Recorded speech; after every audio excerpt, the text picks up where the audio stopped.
আসসালামু আলাইকুম। আমার নাম নবিল শেখ। তো আমরা আছি এখন হায়দ্রাবাদে, ভিকারাবাদে গ্রামে। তো আমরা এখানে অনেক দিন ধরে আছি, 2.5 মাস হয়ে গেল মোটামুটি। তো আমরা বসে না থেকে আমরা ভাবলাম যে একটা চুলো বানাই। অনেক টাকার গ্যাস পুড়ছে, তাই আমরা চুলো বানিয়ে নিয়েছি। তো আমি ভাবলাম যে রবিবারে যেখানে আমি বাজার যাইনি, তো আমি মনে করলাম যে বসে না থেকে আমি রুমটা ভালোভাবে গোছাই। তাই ভালোভাবে আমি রুমটা ঝাঁঝাটা দিচ্ছিলাম, মানে অনেক নোংরা হয়েছিল।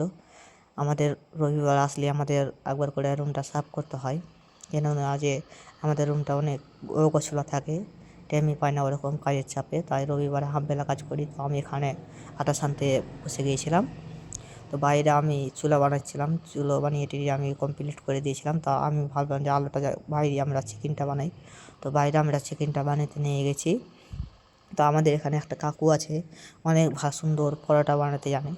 তো আমাদের কাকু সিকিউরিটি গার্ড কাকু, তো অনেক পরোটা সুন্দরভাবে তা খেয়ে দেখছিলাম, খেতে খুব ভালো লাগছিল। তো আজকের পর্যন্ত এই পর্যন্ত ভিডিও।